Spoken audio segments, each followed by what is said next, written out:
saludo fraterno para todas las personas participantes del presente curso ejecutivo, Gerencia Integral de Proyectos, Estrategia y Acción, desarrollado por la Corporación Penser.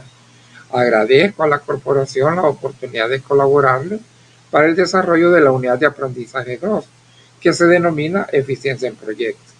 Mi nombre es Mauricio Alfredo Pamanzano y les saludo cordialmente desde El Salvador.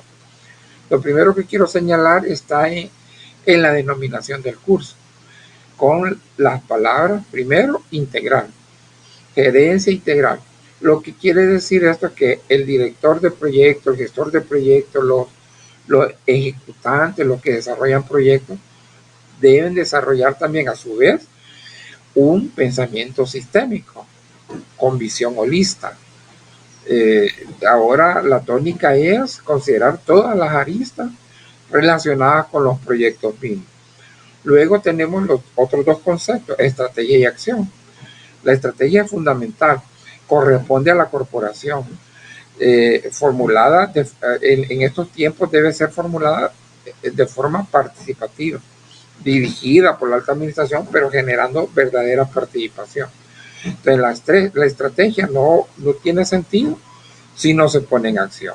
Entonces es fundamental para el desarrollo de los proyectos.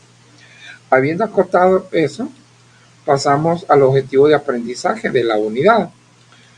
Lo que queremos es que ustedes conozcan el significado e importancia de la eficiencia en la gestión de los diferentes recursos en todo tipo de proyectos, cuando la unidad haya finalizado. El contenido es la gestión de recursos en proyectos, planificación y control de tiempos, gestión de costos y presupuestos, adaptabilidad y gestión del cambio, gestión de riesgos y crisis, monitoreo y control del proyecto, herramientas y técnicas avanzadas, la eficiencia operativa, el cierre de proyectos y lecciones aprendidas, y finalmente la evaluación y documentación. Todos estos temitas tienen relación con los recursos. Ok, primer tema, gestión de recursos en proyectos. Lo primero que hay que considerar es el proceso administrativo, que tiene fundamentalmente tres objetivos. El primero es la eficiencia, que significa el uso óptimo de los recursos. Segundo, la eficacia, que tiene que ver con alcanzar logros. Si unimos eficiencia más eficacia, nos da efectividad. Ahí se pueden resumir estos dos objetivos que busca el proceso administrativo. El tercer objetivo es el de la productividad. Hacer más con los mismos recursos o hacer más con menos recursos. Y esto lo propicia el uso de la tecnología. La eficiencia, decimos, es el uso óptimo de los recursos y el principal recurso es el tiempo. Por eso se dice, si una persona administra bien sus tiempos, tiene mejores posibilidades de administrar bien los demás recursos con los que cuenta para trabajar. Ahora, en una empresa, los recursos también se denominan factores de producción. Y entre ellos tenemos la tierra, el trabajo, el capital, la tecnología. Sin embargo, tradicionalmente se conocen tres tipos de recursos: materiales, económicos y financieros, y lo que se suele llamar recursos humanos, pero esa denominación ya no va, porque las personas no somos simples recursos, simples objetos, ¿va? Las personas somos diferentes. Por eso se les llama, en la actualidad, el estilo de llamarles personas, y a las personas se les debe tratar como personas. Pero en la actualidad también hay otros tipos de recursos. Los recursos tecnológicos, la gestión del conocimiento, que es fundamental para la generación de intangibles, la organización como tal. Esto implica generar una cultura organizacional diferente, ¿verdad? Distinta, una cultura organizacional que no solo busque el crecimiento de la empresa, sino que el crecimiento de todas las personas que la integran. Y en la actualidad el manejo de la información es un recurso. Dependiendo de cómo manejemos la información, así se va a denotar nuestro estilo de comunicación, y la comunicación para la relación de las personas es fundamental. La organización cuando desarrolla una serie de actividades que le son propias a su naturaleza, es desarrollar lo que se conoce como operación. Pero las organizaciones, las empresas, además de desarrollar sus operaciones que son como sus actividades naturales, también generan proyectos. Y para desarrollar tanto operaciones como proyectos, los recursos son finitos. Entonces, cuando se desarrollan proyectos, dependiendo del tamaño de la empresa, puede ser un proyecto, dos o varios proyectos, pero si tienen varios proyectos, lo que genera es un portafolio. Y el portafolio puede tener uno, dos o varios programas. Y cada programa tener proyectos, ¿verdad? Entonces, para desarrollar estos proyectos, para desarrollar un proyecto, los recursos son finitos. Entonces, lo que se debe hacer en primer lugar es compartirlos y distribuirlos. O sea, un proyecto no es ajeno a la organización. Entonces, los recursos se tienen que compartir y hay que aprender a distribuirlos. Esto es fundamental, ¿verdad? Por otro lado, se necesita para el manejo de los recursos una cualidad personal. Esto es necesario y es la honestidad. Y la honestidad nos lleva al uso adecuado de los recursos. Cuando hablamos de honestidad, este es un valor. La honestidad tiene que ver con la verdad. Es decir, una persona honesta no miente, no se engaña. Hay una pequeña diferencia con la sinceridad, porque la sinceridad es no engañarnos a nosotros mismos. La honestidad es no engañar a las demás personas, pero se demuestra. Por eso, no somos nosotros los indicados a decir que somos honestos, sino que son las demás personas las que van a señalar, digamos, el grado de honestidad que tenemos, que reflejamos, que practicamos. Y para decir que somos honestos, el uso adecuado de los recursos tiene que estar alineado con la filosofía de la empresa. Y la filosofía de la empresa, toda empresa lo que debe generar es valor, ¿verdad? Tiene que ver con los beneficios que se van a generar. Entonces, la generación de valor, ya vamos a ver, va a depender de lo que, digamos, la empresa busque en razón de sus beneficios. Bien, ahora, el otro temita es la planificación y control de tiempo. Cuando hablamos de planificación, esta palabra viene del latín planta y facere, que significa plan y hacer. Por lo tanto, planificación es hacer un plan. Aquí las palabras clave son qué y para qué. Y cuando señalamos un qué, tenemos que ver con acciones, con actividades.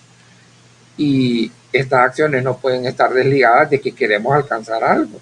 No podemos actuar sin buscar algo. Y hacer estas acciones va a tener un costo y va a tener un tiempo. Entonces, cuando nosotros nos proponemos hacer algo, tenemos que pensar cuánto tiempo vamos a tardar en hacer eso y cuánto nos va a costar desarrollar esa actividad. Entonces, la planificación es la proyección de un estado inicial, o sea, actual, a uno posterior. Entonces, tenemos un horizonte de tiempo. Este horizonte de tiempo puede ser corto, mediano o largo plazo. El corto plazo es táctica. El largo plazo es estrategia. Entonces, yo no puedo decir que soy estratégico si estoy pensando solo en el corto plazo, ¿verdad? Entonces, esto tiene que ver con los objetivos. Entonces, los objetivos tienen que ser estratégicos, pero ya vamos a ver que la estrategia también se nutre de la táctica. Entonces, cuando somos estratégicos, estamos pensando en el futuro. Entonces, la planificación es hacer un plan de actividades que se seleccionan, se priorizan y se ordenan para alcanzar ciertos objetivos que nos hemos propuesto. Ahora, el horizonte de tiempo para hacer ciertas actividades, para alcanzar con esas actividades ciertos objetivos, eso nos lleva a considerar el tiempo, el costo y el alcance, hasta dónde queremos llegar. Y estas son restricciones que también se aplican a los proyectos, ¿verdad? Estas son las famosas 3 variables tradicionales de restricciones en los proyectos. La planificación táctica solo es táctica.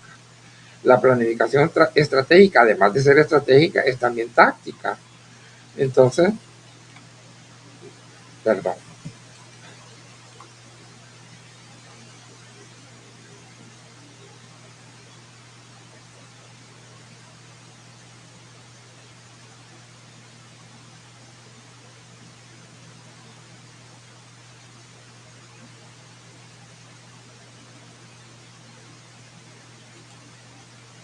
Disculpen. La planificación estratégica se trata de proyectar ciertas estrategias. La primera estrategia se denomina estrategia global o total, ¿verdad? Compuesta por conceptos estratégicos, la visión, la misión, los valores y principios. Esto es lo que determina la filosofía de la empresa, hacia dónde vamos, qué tenemos que hacer para digamos, llegar hacia donde nos hemos propuesto llegar, con qué valores nos vamos a comportar y qué principios van a regir. La visión y la misión tienen una relación inherente, no las podemos separar. Son dos conceptos distintos, pero están hermanados, no los podemos separar. Y los valores y principios tampoco. Los principios nacen de los valores. Los valores, como son tantos, algunos los podemos practicar. Los principios nacen de esos valores que podemos practicar y son los que nos marcan la pauta. Nosotros no debemos de pasar hasta donde no lo permitan los principios. Entonces, esta estrategia global es la filosofía de la empresa, pero se nutre también de una estrategia general compuesta por las variables de ventajas competitivas y objetivos generales. Por eso se llama estrategia general, que para alcanzar esta estrategia general tenemos que desarrollar una estrategia específica, que son los objetivos específicos, a la par de la generación de indicadores, metas y acciones estratégicas. Esto es bien fundamental, acciones estratégicas. Y estas estrategias se nutren de los planes complementarios, que son el plan operativo anual, el plan de inversión institucional y el plan institucional de gestión, ¿verdad? Porque a veces, ya decimos, los recursos son finitos, no alcanzan, entonces también hay que salir a buscarlos, ¿verdad? Entonces, cuando hablamos de proyectos, la planificación estratégica es lo que nos dice que debemos generar valor para la empresa. Y la generación de valor, decíamos que está en relación con los interesados. Los interesados buscan beneficios. Entonces hay beneficios tangibles, como por ejemplo la generación de ingresos, tenemos que vender, también generar una utilidad operativa, también una utilidad neta, y para las empresas que cotizan en bolsa, pues hay que generar el valor por acción, que este sea cada vez un poquito mayor. Pero también hay beneficios que son más que ingresos y son los intangibles. Y esto es lo que está marcando la pauta en la actualidad, ¿verdad? Lo que está generando valor es, a su vez, la generación de beneficios intangibles. Por ejemplo, la reputación, el crecimiento organizacional, la confianza que brinda la empresa, ¿verdad? Eso es bien importante en la actualidad. Ahora, la importancia de la planificación. La planificación es importante porque si la hacemos y la hacemos bien, ganamos el 50% del recorrido. Y esto se puede ver en la versión 6 del PMBOK, del PMI, porque esta guía consideraba tres conceptos, ¿verdad? Las áreas de conocimiento, los procesos y el ciclo de proyectos. Entonces, si ustedes observan, todos los números que están en este cuadro reflejan procesos. El 49% de esos procesos está en formulación, que es sinónimo de planificación. Lo que quiere decir es que casi el 50% de todos los procesos que maneja la versión 6 del PMO corresponden a planificación. Entonces, cuando uno le pone atención a la planificación, lo que está haciendo es asegurándose que la posibilidad del éxito va a ser más certera, va a ser más próxima, ¿verdad? Entonces, de ahí la importancia de la planificación. Si vemos la versión 7 del PMBOK, que es la última, aquí lo que se maneja es una planificación diseñada para entornos VUCA, ¿verdad? Del entorno BANI se ha pasado al entorno VUCA, pero que existe un entorno VUCA ya no quiere decir que no exista un entorno BANI. ¿verdad? Siguen subsistiendo algunos rasgos, algunos elementos, algunas características. Pero específicamente el entorno VUCA lo que nos quiere decir es que estamos enfrentándonos a un entorno volátil, incierto, complejo y ambiguo. Las iniciales por su denominación en el inglés, ¿verdad? Entonces, ¿qué es lo que nos dice? Que en un proyecto predictivo como los que manejaba el PMBOK versión 6, ahí nosotros tenemos como un camino a seguir, pero en ese camino siempre se van a dar cambios. Entonces esos cambios hay que aprender a manejarlo. Entonces para eso la planificación tiene que ser flexible. Pero en la actualidad los entornos VUCA nos dicen que esa flexibilidad es más amplia, pero no se deja de planificar, no se deja, o sea, nunca se debe dejar de planificar, ¿verdad? Y el tratamiento de la planificación en entornos VUCA es, digamos, diferente, ¿verdad? Va en función de una serie de pruebas y errores, de cambios, de lo que se conoce como iteraciones en relación directa con los clientes. Las variables de la planificación de un proyecto, las variables que deben de considerar es el enfoque de desarrollo, o sea, el enfoque de desarrollo es cómo vamos a desarrollar el proyecto y cada proyecto debe tener un enfoque, pero el enfoque tiene que adaptarse a lo que es el proyecto, a lo que busca el proyecto, ¿verdad? También hay que planificar los entregables de un proyecto, que es la razón de ser de todo proyecto. Hay que considerar los requisitos de la organización, hay que considerar las condiciones del mercado, las restricciones legales o regulatorias. Bien, ahora, quiere decir que hay una serie de variables que se deben de considerar para planificar. Ahora bien, también hay que controlar el tiempo y para eso la clave nos la da la matriz de urgencia versus importancia. Entonces, aquí la tenemos.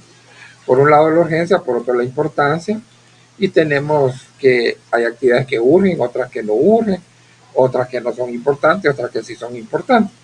Entonces, si nos ubicamos en este cuadrante, aquí tenemos actividades urgentes, pero no son importantes. En este, actividades que no son urgentes y además no son importantes. La pregunta que nos debemos hacer en estos dos cuadrantes, si no son importantes, las debemos hacer. Hay que reflexionar, ¿verdad? En este cuadrante, aquí tenemos actividades que no urgen, pero sí son importantes. Y en el último, actividades urgentes e importantes. Cuando yo pregunto cuál es la prioridad 1, cuál debe ser la prioridad 1, la mayoría de personas se ubica en el último cuadrante. Actividades que son urgentes y son importantes.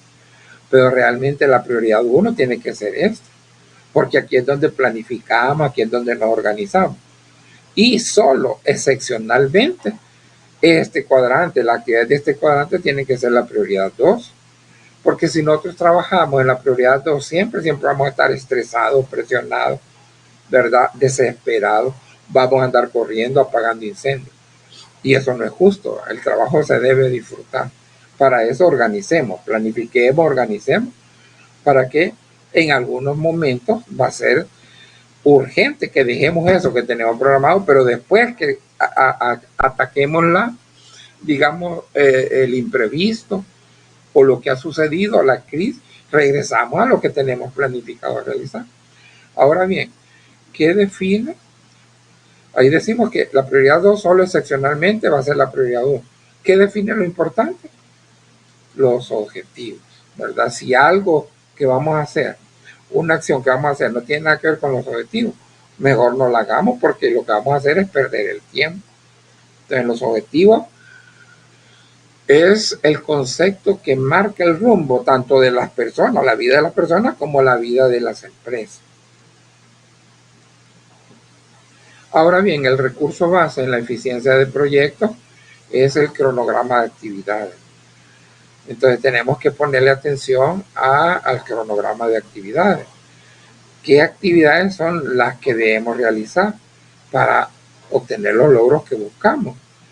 Y el cronograma siempre va a tener relación con la filosofía de la empresa, ¿verdad? Entonces, o sea, que un proyecto va a surgir en una organización, un proyecto no nace solo, ¿verdad? Sale en el entorno de una organización. Entonces, para eso hay que considerar los conceptos estratégicos, la planificación estratégica, la filosofía de la empresa. De aquí es que van a salir las acciones estratégicas que van a nutrir el cronograma, ¿verdad? Entonces es fundamental el desarrollo del cronograma. Para desarrollar el cronograma tenemos que descomponer, perdón,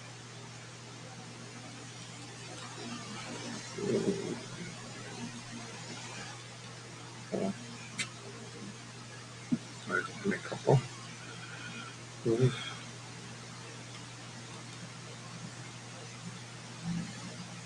Se me escapó, disculpen los técnicos. Aquí les leo.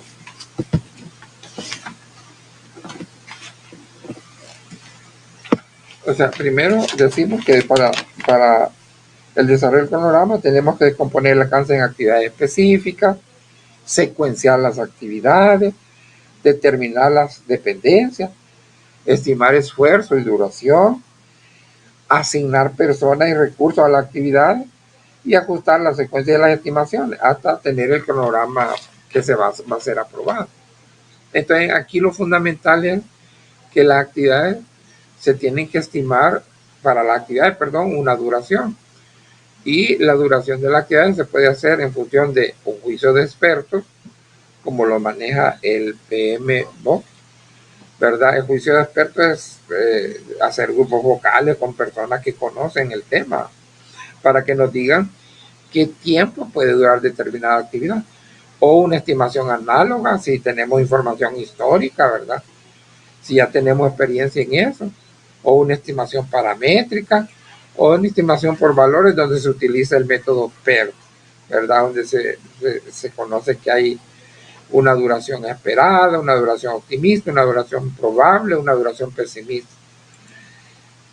Lo importante también cuando se estiman las actividades es darle holguras a los imprevistos, o sea, actividades que se le puede poner una holgura diferente a cero. Acuérdense que con la duración de la actividad y la secuencia nosotros podemos definir la ruta crítica, ¿verdad? Y la ruta crítica nos dice qué actividades son las que definitivamente no podemos perder tiempo y en otras nos va a definir actividades con las que podemos jugar con los tiempos, ¿verdad? Bien, ahora el cronograma también se puede comprimir con un proceso que se llama intensificación. Nosotros tenemos, digamos, la secuencia de actividades, pero ya en la realidad, esas actividades, si las estudiamos, pudiera ser de que las que digamos, no forman parte de la ruta crítica, las podríamos hacer de forma simultánea. O podríamos ejecutarla más rápido, o sea, poniendo más recursos. Pero esto nos va a llevar a tener mayores costos. Todo eso se debe considerar. Y otras variables de la planificación, además de ponerle atención al cronograma, es definir la estructura del personal, la comunicación, los recursos físicos que se van a utilizar, las compras, que es fundamental, los cambios que se pueden, digamos, generar. Hay cambios que pueden ser, digamos, conocidos, otros no, y a esto se relaciona con los riesgos, el uso de métricas para poder ir midiendo el desarrollo, el avance, ¿verdad? Cómo vamos en la consecución de los fines que perseguimos y la alineación que tiene que ver con lo que les decía de la relación con la filosofía de la empresa, con la estrategia de la empresa. En relación con la gestión de costos y presupuestos, todo se tiene que estimar, costos, esfuerzos y recursos. Y hay que considerar que estas estimaciones siempre se van, o sea, primero se deben de controlar, pero también se van a modificar, ¿verdad? Porque nos vamos a enfrentar a cambios, ya lo habíamos mencionado, ¿verdad?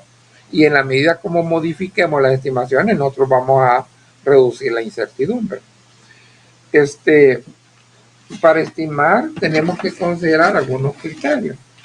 Un criterio es el rango, ¿verdad? Que es digamos, un espacio que se define donde vamos a insertar, digamos, el cálculo digamos, del tiempo de duración de las actividades o del proyecto mismo. Al principio estos rangos, al principio del proyecto los rangos son bien amplios, pero en la medida que se van ejecutando se van haciendo más, digamos, más estrechos.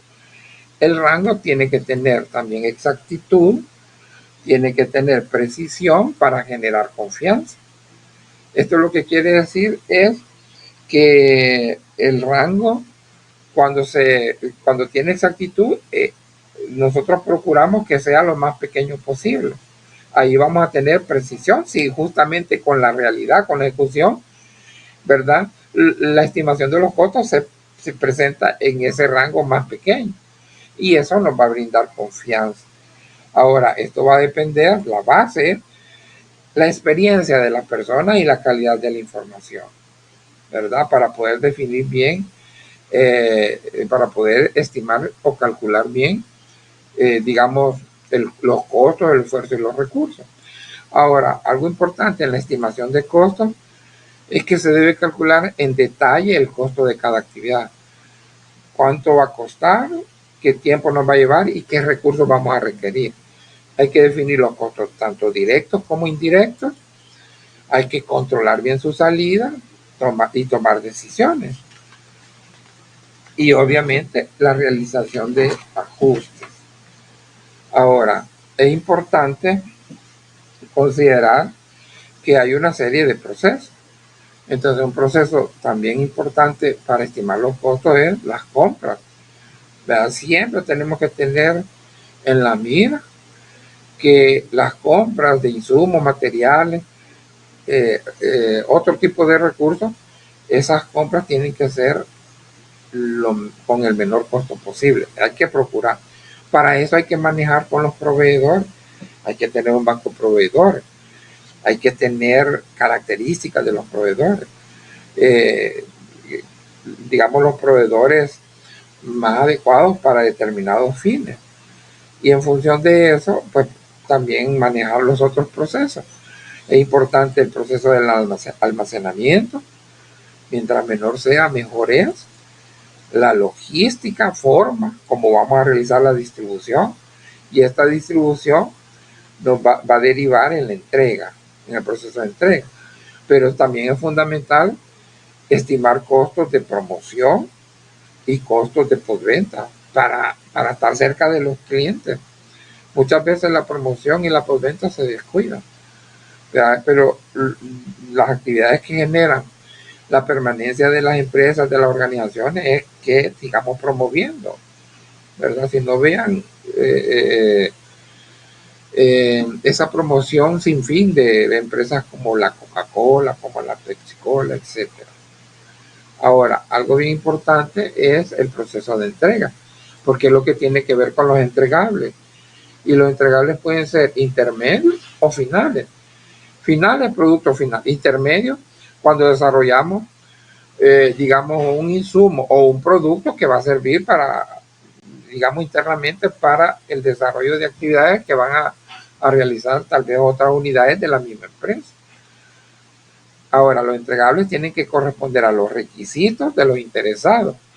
Y esto tiene que ver con el proceso de calidad, ¿verdad? La forma del proceso tiene que ver la calidad, o sea, cómo trabajemos tiene que ver con el alcance para que sea lo más exacto posible y con el tiempo, porque lo que hay que generar es oportunidad, ¿verdad? Que tanto los entregables intermedios como los finales lleguen oportunamente a nuestros clientes internos o a los clientes externos. Ahora, hablando de la calidad tiene dos grandes costos: los costos de conformidad, o sea, cero defectos, o los costos de no conformidad, el incumplimiento. Entre los costos de conformidad podemos señalar la prevención, ¿verdad? Entonces, hay que apostarle a la prevención porque toda prevención siempre es más barata que la, digamos, la ocurrencia o gestación o consolidación de un riesgo, ¿verdad? Porque el riesgo, ya vamos a ver, puede ser positivo o negativo. Cuando es negativo, lo que nos está diciendo es que existe posibilidad de que se genere un siniestro, un accidente. Si prevenimos, eso va a ser mucho más barato. Para eso hay que hacer un plan de calidad, por ejemplo, o desarrollar un plan de formación, de capacitación para el personal. Pero también podemos hacer evaluación, es decir, podemos hacer una serie de inspecciones constantes, podemos hacer pruebas de calidad, visitas de observación in situ, etc. Entonces, apostarle a los costos de conformidad, perdón, lo que nos lleva es a la consecución de calidad. También hay costos de no conformidad, incumplimiento, como las fallas internas, que nos generan retrabajo, desperdicio, tiempo muerto. Estos costos de no conformidad lo que van a generar es incrementar los costos. Y las fallas externas, las llamadas fallas externas, que son las que expresan los clientes, los reclamos, las devoluciones, la reparación. Muchas de estas fallas externas pueden generar, digamos, una situación bien adversa para las empresas, y esta situación adversa hasta puede terminar con la quiebra misma de la empresa. Cuando, por ejemplo, se determina que un producto salió al mercado y salió con una falla externa que detectan los clientes, por ejemplo, un vehículo, y se produjeron 100 vehículos. A raíz de esa falla externa instalada por los clientes, puede ser que ya no se vendan. Y el hecho de no vender esas unidades puede generar pérdidas enormes a la empresa o hasta que se cierre la empresa misma.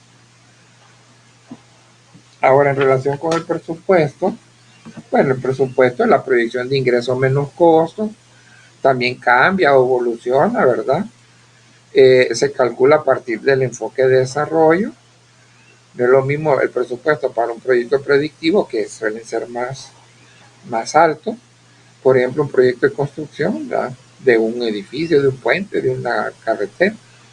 Entonces, pero si, por ejemplo, es un enfoque ágil el que vamos a utilizar, se relaciona más con empresas pequeñas, con menos personas.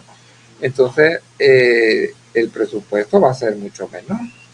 Aún y cuando se hagan iteraciones, va a ser mucho menor. También esto es bien importante, se deben de contemplar las reservas de contingencia y las reservas de gestión. Y se va monitoreando, el presupuesto se va monitoreando en función de los costos reales. Cuando decimos presupuesto, previsión de ingresos y costos, ¿verdad? Pero se le tienen que añadir la reserva de contingencia. La reserva de contingencia, la reserva de contingencia tiene que ver con la consideración de riesgos, los riesgos conocidos. Entonces tenemos que definir una proporción para enfrentar esos riesgos conocidos que pueden ocurrir. Pero, y esto forma la línea base del proyecto, ¿verdad? Esta es la línea base del proyecto. Pero además de la reserva de contingencia, hay que añadir la reserva de gestión, que tiene que ver con la incertidumbre. Por ejemplo, una crisis. Por ejemplo, a su vez, de la situación que generó el COVID-19. Es una crisis, ¿no? Entonces, un presupuesto está completo cuando se consideran los dos tipos de reserva. ¿Ok? Ahora, un instrumento para monitorear el presupuesto es la curva S. Entonces, la curva S representa valores acumulados de la planificación de los costos que se hizo desde el principio versus los gastos que se van acumulando, ¿verdad? Y ahí podemos ir comparando. Y en función de eso podemos ir tomando decisiones, ¿verdad? Tomando decisiones. Bien, ahora en relación con la adaptabilidad y la gestión del cambio. Se le está llamando tailoring, ¿verdad? Pero porque el ejemplo que se pone es desastre, adaptabilidad. El ejemplo es de un sastre que hace digamos, un traje a la medida de la persona, ¿verdad? Entonces la adaptabilidad tiene que llegar a la medida de los clientes, a la medida de lo que quieren los interesados, los diferentes interesados, los diferentes stakeholders. Entonces ningún proyecto se aplica de manera rigurosa y exacta como está estructurado. Por eso resulta ser único, ningún proyecto es igual a otro, todo proyecto es único, ¿verdad? Y ningún proyecto se va a aplicar tal y como se planificó. Siempre se va a experimentar un cambio, entonces siempre hay que tener esa capacidad de adaptación, ¿verdad? Se debe adecuar, tropicalizar al entorno en el que se va a realizar, ¿verdad? Entonces tenemos dos entornos, el entorno Bani y el entorno Buca, ¿verdad? Entonces, el entorno Bani se caracteriza porque es frágil, hay una serie digamos, de ansiedades, no es lineal, las personas somos lineales, ¿verdad? Entonces el entorno es no lineal, entonces tenemos que hacer un gran esfuerzo y esto lo vuelve incomprensible, ¿verdad? Pero el entorno Bani se ha pasado al entorno Buca. Y el entorno Buca ya decíamos que es volátil, incierto, complejo y ambiguo. Y en esas variables de ese entorno hay que trabajar. Ahí hay que desarrollarse. Entonces, ¿qué tenemos que adaptar? Bueno, el enfoque del desarrollo, o sea, el enfoque de desarrollo del proyecto. Va a ser un proyecto predictivo, va a ser un proyecto ágil o va a ser un proyecto híbrido, combinado, ¿verdad? Entonces, eso hay que adaptarlo. También hay que adaptar los procesos. Puede surgir que con la dinámica del proyecto se agreguen procesos, se cambien, se quiten, se combinen o se alineen algunos, ¿verdad? También hay que adaptar el involucramiento de los interesados. Hay que generar cambios en la mentalidad, en las creencias, hay que empoderar a la gente, hay que modificar la cultura organizacional o hay que desarrollar la cultura organizacional de tal manera que sea adecuada para la dinámica del proyecto. También hay que modificar, hay que adaptar los métodos, las técnicas y los instrumentos, los artefactos que podemos utilizar. Entonces la pregunta que tenemos que hacernos es, ¿qué se puede mejorar para que el proyecto genere valor? Entonces, ¿qué adaptar? Tiene que estar en función de la respuesta que le demos a esta pregunta. ¿Qué se puede mejorar para que el proyecto genere valor? En relación con el cambio, lo que siempre permanece está cambiando. Parece una contradicción, pero es una verdad. Mientras más temprano cambiemos, más barato va a resultar. En un proyecto, si el cambio se detecta al principio y no se atiende, ese va a ir creciendo como una bola de nieve y al final ya no lo vamos a poder controlar y enfrentar. Por eso los cambios tardíos son onerosos y a veces fatales, ¿verdad? Muchas veces son de muerte. Entonces, para cambiar se debe crear un clima de cambio, comprometer y capacitar a las personas, implantar y sostener el cambio. Entonces, cambiar a las personas nos cuesta cambiar, oponemos mucha resistencia, entonces hay que, desde la alta administración, desde la alta dirección del proyecto, tenemos que generar un clima de cambio, hay que comprometer y capacitar a las personas para ese cambio y hay que implantarlo, ¿verdad? Y sostener el cambio mismo. Bien, en relación con la gestión de los riesgos y las crisis, el riesgo es la probabilidad de que un evento afecte al proyecto y esa probabilidad, el evento puede ser que genere un resultado positivo y ahí hay que considerar oportunidad, o puede ser negativo y puede resultar en amenazas. Entonces, hay riesgos que son conocidos, riesgos que son desconocidos. Entonces, cuando son desconocidos se genera crisis y mayor incertidumbre. Entonces, un instrumento adecuado es la matriz de riesgo, que combina dos variables. La probabilidad de que se dé ese riesgo y el impacto que puede generar, ¿verdad? Entonces, cuando nosotros tenemos un riesgo, por ejemplo, de que nos va a costar $1,000 el riesgo, y la probabilidad de que ocurra es del 20%, entonces lo que tenemos que decir en la reserva de contingencia es que tenemos que provisionar $200, ¿verdad? De 1,000, el 20%, $200. Entonces, para poder generar la reserva. El punto es que combinar la probabilidad con el impacto nos puede generar una serie de estrategias, ¿verdad? Por ejemplo, esto no es, digamos, una receta, entonces hay que combinar otros factores, pero en puntual lo que queremos ilustrar es que se pueden utilizar varias estrategias. Si la probabilidad es alta y el impacto es alto, hay que evitarla. Si la probabilidad es media y el impacto es medio, hay que escalarla.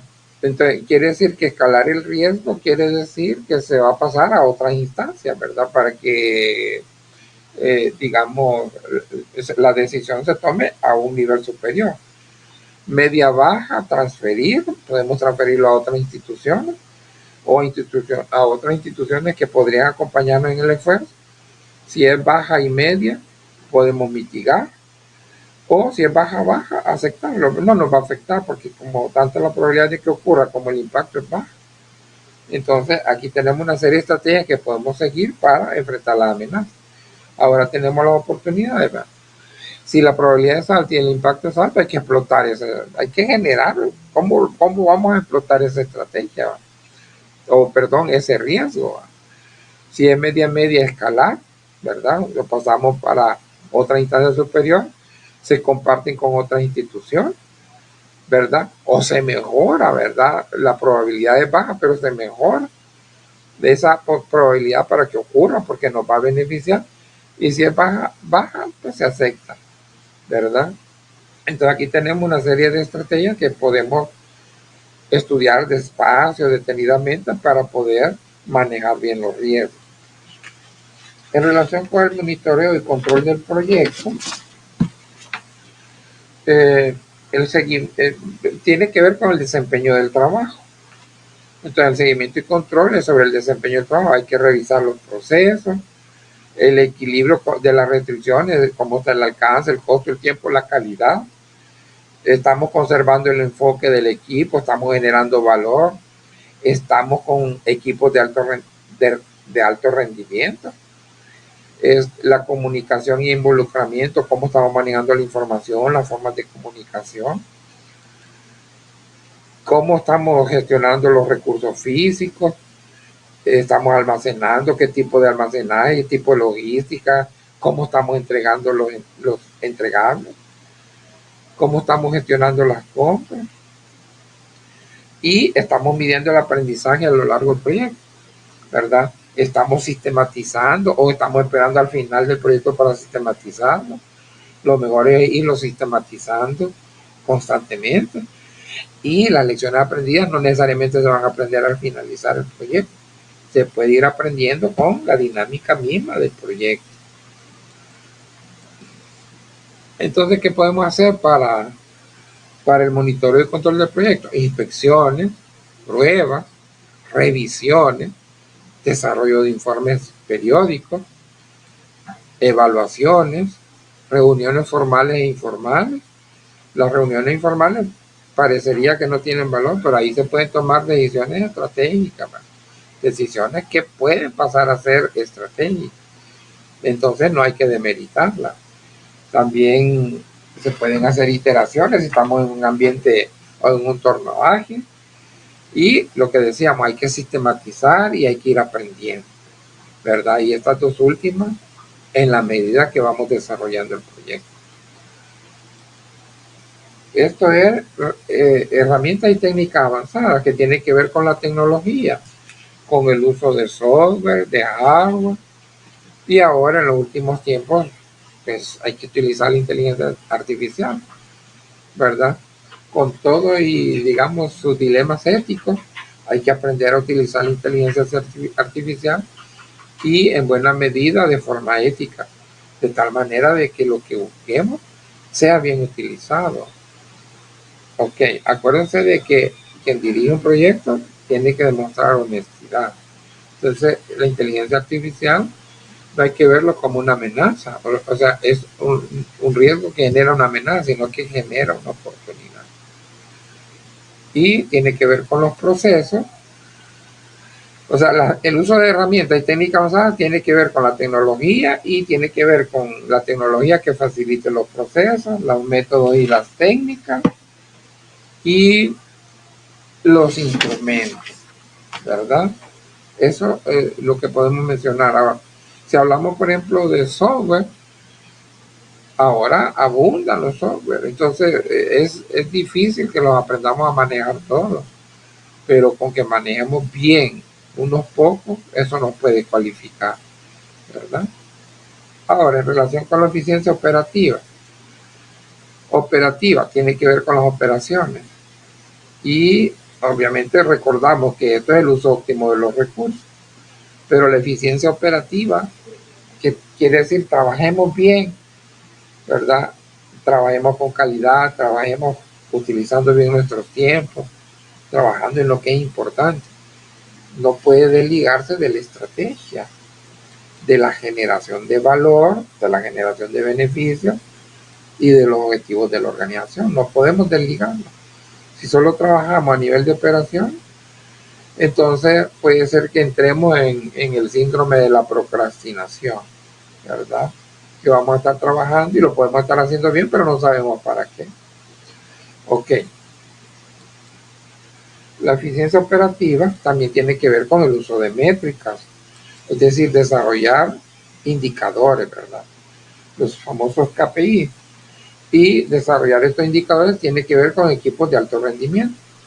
Cuando decimos equipos de alto rendimiento, estamos diciendo grupos de personas que empoderados, y cuando hablamos de empoderados es que son competentes,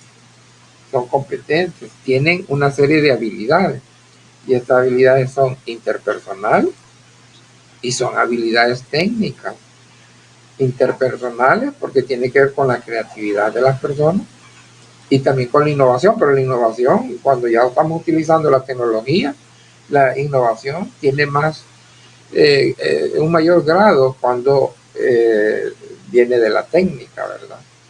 Entonces, la eficiencia operativa se va a medir, se va a conseguir cuando podamos medir lo que estamos haciendo. Entonces es importante el uso de indicadores. Ahora, en relación con el cierre de proyectos y lecciones aprendidas. Primero, el cierre de proyectos. El cierre de proyectos es técnico y administrativo. Quiere decir que hay un cierre final, ¿verdad? Que tiene que ver con que ya terminamos el proyecto, pero también puede haber una situación que nos haga que el proyecto cierre entre las etapas. Y esto, ¿qué sucede? Lo vamos a cerrar, pero el proyecto no ha terminado. ¿Pero por qué lo vamos a cerrar?